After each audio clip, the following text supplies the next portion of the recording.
So I wanted to take just a moment and talk a little bit more about COVID-19 today, but I also wanted to talk more broadly about public health ideas, public health concepts, and how that's managed, and also how you yourself look at things like COVID-19 and other public health concerns. I wanted to talk about those things in a little piece I've titled Slaying the Dragon on the Daily Summation from Kurt's Religion and Politics. I'm your host, I'm Kurt, and today is Wednesday, the 29th of September of 2021.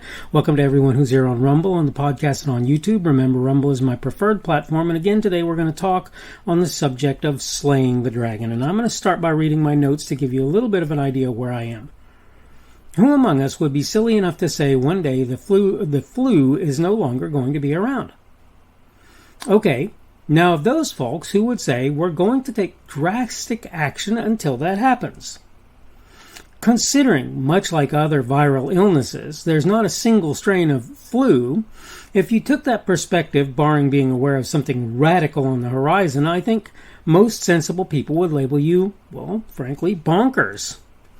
Even if you religiously get your flu shot, the chance still exists you'll end up getting the ailment in a season where you did so. And I might add, regardless, if you get the flu shot, you may get the flu, but the results may be worse if it's a different variant than you got the flu shot for.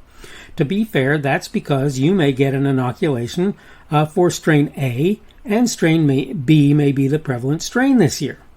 That in mind, though, either the shot you get doesn't have long-lasting effects, or you're seeing a version of influenza for which you've never been vaccinated.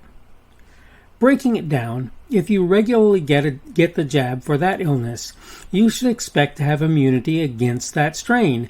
At least that should usually mean any effects on you from getting it should be mild. You would think, right?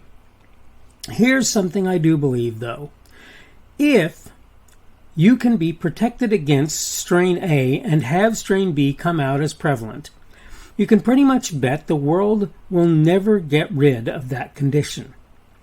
Obviously, unless you can give me a reason to believe otherwise, this applies to any and every other virus out there.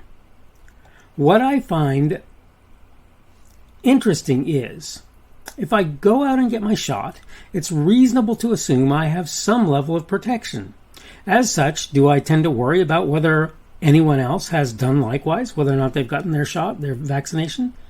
For most folks, the answer would likely be not at all. And if strain B was the one that made its way around, whether I or anyone else had been given a vaccination for strain A would make zero, and I would actually modify that and say little difference in all likelihood. It may still make a difference. It may reduce things. As such, whether the people I dealt with were totally unvaccinated would make zero difference, because they were vaccinated for the strain that wasn't prevalent if they were, so it doesn't matter whether or not they were vaccinated, so it doesn't change anything that they were or were not vaccinated unless there's some difference that results from being vaccinated for another strain. I want to make myself clear on that. I want to take a moment to talk about one more idea. Looking at Israel, it appears where COVID is concerned, there's a large resurgence going on. Considering Israel has something around an 80%, and I think it's more, vaccination rate, maybe more. The fact that so many have gotten the shot seems to make nearly no difference. Now, it's hard to say. Of course, the effects might be less. It's hard to say for sure, but I don't think that's true. This is especially true when you consider a substantial number of breakthrough cases. And I'm using that term in this case to mean cases where the person has supposedly been vaccinated. That's what I'm trying to say today. Is the dragon close to being slain? It sure doesn't look like it to me. Is it ever likely to be? If past dragon slaying expeditions are considered, I'd say probably not. Okay, done with my notes. Let's get myself set up and get on with the conversation. So, excuse me, I got a little bit of an itch. So, what I'm saying here is really pretty simple. It's assumed that the flu in certain variants was quite serious and over the course of time became less serious. It is assumed that if COVID-19 is much like the flu in that regard, the same thing will happen.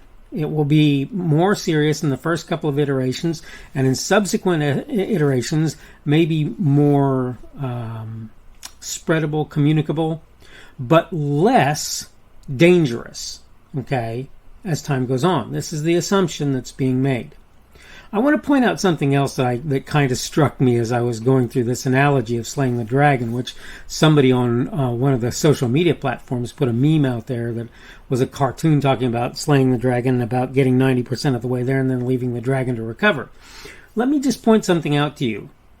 When you talk about slaying a dragon, you got one dragon, and maybe you'll never see another one in your life, or maybe you'll see 10 more or whatever. How does 100 million dragons sound to you? How does 1 trillion dragons sound to you? When you talk about a viral infection, you're not talking about a dragon. That's not what you're talking about. And I'm going to say this again. If you say, well, but if people just got the vaccination, everything would be okay. My answer to that is no. What it would do is make it so that the people who got the vaccination, if the vaccination was a good one, would have less effect, less result if they got the actual illness. Vaccinations typically, and in fact I don't know of any that do otherwise, typically are designed to make it so that your body can fight off a given illness if you get that illness. It's what they're about. So this idea that suddenly COVID-19 would go away if we vaccinated or social distance, which obviously that hasn't made it go away, or if we mask, triple mask, quadruple mask, 20 mask, and obviously that hasn't made it go away. If we do that, even in places where people are pretty much uniformly masked and social distance and shut the world down for a period of time and whatever, it turns out that the coronavirus, not the vaccine, the coronavirus, stuck around anyway. It's still here. It's still here. So the point that I'm making here is this. First of all, is coronavirus going to ever go away? I've heard people argue that it's going to fade into the middle distance and become less significant over the course of time. Great, granted. I don't see that being a thing for now. I do not see it being a thing for now. I'm sorry to tell you that. I just don't. But more importantly, I think even if it does manage to do that, even if it manages to fade in its significance, that doesn't mean it goes away and you don't have it anymore. The dragon is slain. The dragon is not slain. It's still around. It's still there, right? So this idea that you've slain the dragon as a result is a kind of a ridiculous idea. Now, let's get on to sort of public health policy considerations. If what I'm telling you is true, heightened awareness while the virus is in strength is understandable, but only so helpful, just based on what we've seen happening as a result when people have done that. Heightened awareness is an acceptable thing to a degree, though it should be on an individual basis and not something that the government should mandate. Vaccination, particularly where COVID-19 is concerned, and particularly considering how ineffective the vaccine seems to be, not so much of a thing, right? Not a requirement. Should people be able to get vaccines if they want to? Yeah, that's fine. We've made it so that it's legal. We may as well make it so that people can get the silly thing, right? Should people be able to refuse a vaccine if they choose to do so? Yes, they should. Is it really reasonable to mask people, to social distance? By the way, I social distance naturally, so that's not really saying anything to me. And make people hunker down in place? Not so much. It doesn't seem to be particularly effective, not after 20 months or whatever. I don't even know how long now. It doesn't seem to have been all that effective. For you personally, your decisions are yours and you should make them how you see fit, and I'm not telling you otherwise. Just likewise, that's true for me as well. Okay, I need to go ahead and wrap up. This is the Daily Summation from Kurt's Religion and Politics. I'm your host. I'm Kurt, and today is Wednesday, the 29th of September, 2021. That means tomorrow will be Thursday, the 30th of September of 2021. Thank you for having come along on Rumble, on the podcast, and on YouTube. Hey, I did it without saying welcome this time. That's fine. Again, if I welcome you aboard. If you're coming on right now, I would hope that you'd rewind since you're seeing this not as a live stream. The subject for today has been Slaying the Dragon, and tomorrow we're going to talk about Under the Sun, and that's based on that old expression, there's no new thing under the sun, essentially, which I think is biblical, though it may have come from before then. It's always hard to say. That having been said, the point is that's what we're going to discuss tomorrow. I hope you're having a good day today. I hope things are going well for you. I've been having a kind of a bumpy ride today, but it's not been horribly bad. Hopefully things will continue to go better and better for me. Hopefully they are going well for you. And hopefully we will see you again on Thursday's edition of the Daily Summation from Kurt's Religion and Politics. The speaker on this edition of the Daily Summation is Kurt Schubert. This video was recorded on Wednesday, September 29th of 2021.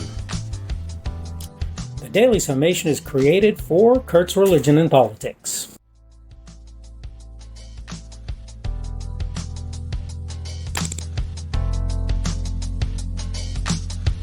Thanks for watching this edition of the Daily Summation from Kurt's Religion and Politics. I hope you found it entertaining or instructional, or maybe both.